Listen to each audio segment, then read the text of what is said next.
Real Donald Trump and his team in the White House and at Attorney General Bondi's Justice Department are engaged in a historic battle to bring the Leviathan executive branch back under control of a democratically elected president, as the Constitution requires.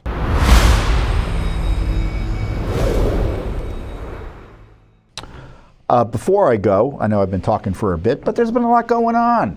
You know, we got our republic to save. There's some good news out of the courts. The Supreme Court has, in a series of rulings, really, has it been sufficient? No. You know, we can all argue about the timing, and you know, I don't agree with everything the Supreme Court has done in this regard, but they are really pushing back on the judicial coups against President Trump and our system of government under our constitutional system, our constitutional republic.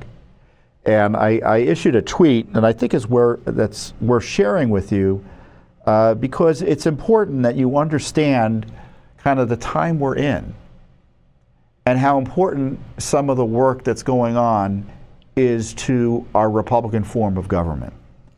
And let me, before I kind of just meander, I'm just going to read it out right. Hopefully this is the one I wanted. Nope.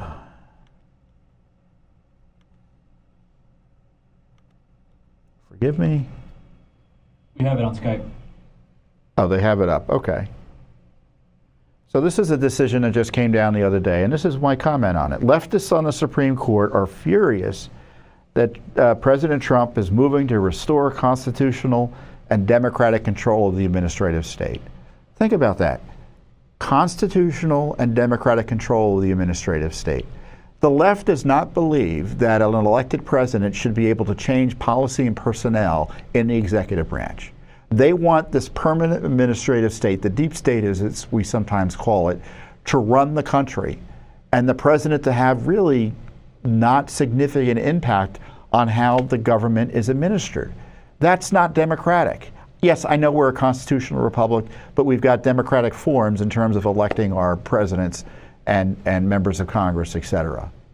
And when we elect a president, we expect him to do what voters voted for and what he ran on. And President Trump ran on fixing the corruption here in Washington, D.C., and getting the deep state under control.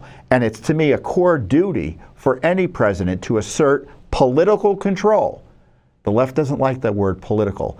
I use it in the democratic sense of the word, the accountability sense of the word, of the deep state. They work for us. They think the president doesn't own them, and when they think of that, that means they don't think the voters own them in terms of their responsibility is to the voters, to the taxpayers. And as I say further in the tweet, thankfully, a strong majority of the court is repeatedly reversing judicial abuse below, meaning the lower courts, to ensure constitutional government. The latest battle involves the Consumer Product Safety Commission.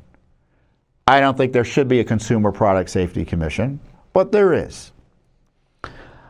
A lower court effectively ordered the rehiring of Biden appointees fired by Trump, who then went on to hijack the agency completely. They came back, and I'm going on memory from the court briefs, but you can look at it, that they came back and essentially countermanded everything the Trump appointees had done after they were fired. It was like a complete hijacking of the agency on behalf of Joe Biden, who no longer was the president. I mean, how is that not a coup? The coup attack was just reversed by the High Court, as I note. Justice Kavanaugh wrote a concurring opinion with the majority, thinks the court should have also granted cert outright, as the underlying and dubious Supreme Court opinion being maliciously misapplied by anti-Trump judges is likely to be overturned. Kavanaugh effectively say, let's just do it. And what am I referencing there? It's this opinion. You can look up the debates about it online. Humphrey's Executor, which found that in certain circumstances, Congress could appoint and create independent agencies that had some insulation from having its appointees or members of the agencies fired by the president. And the Supreme Court has significantly curtailed that recently, but the lower courts haven't gotten the message. And the Supreme Court has essentially said if an agency is engaged in executive decision-making, well, the Constitution says the president's supposed to be running that.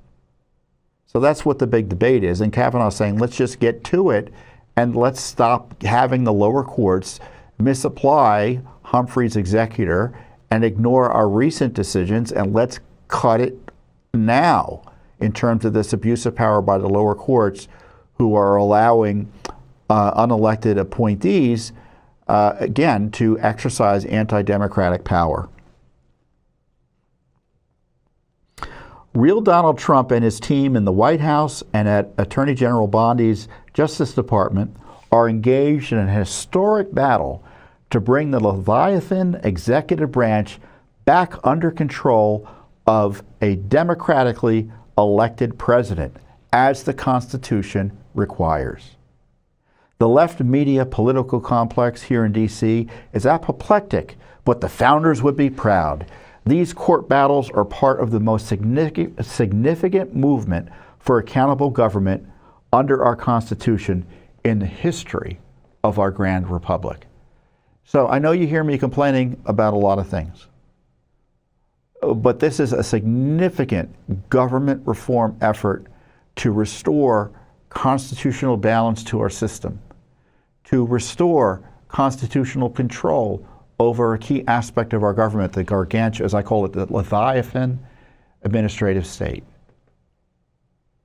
And the courts are resisting Trump in an abusive way, and as I call it, the judicial coup, telling the president he can't save money, telling the president he can't fire people as chief executive, even though the Constitution gives him that inherent authority.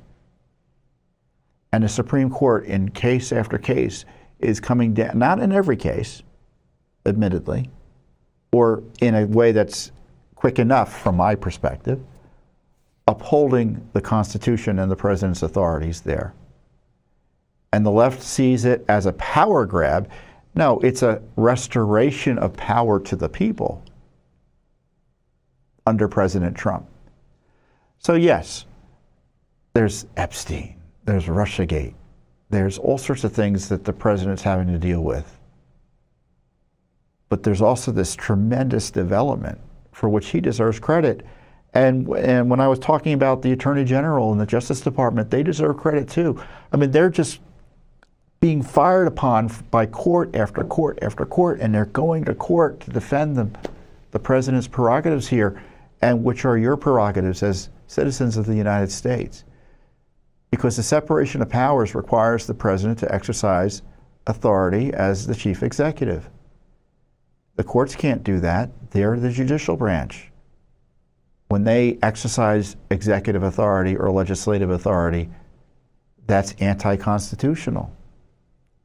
And the reason we have separation of powers is because the founders thought the executive branch, the powers there, should be kept apart from the legislative branch.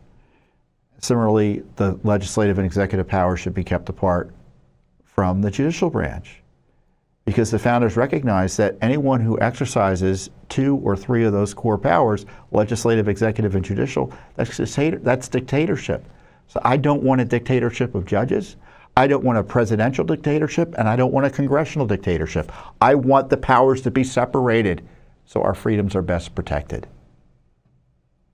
And President Trump's in these moves to assert constitutional authority over these agencies that are rogue, constitutionally speaking, as I said in the tweet, is some of the most significant government reform in a positive sense that I've seen in my lifetime.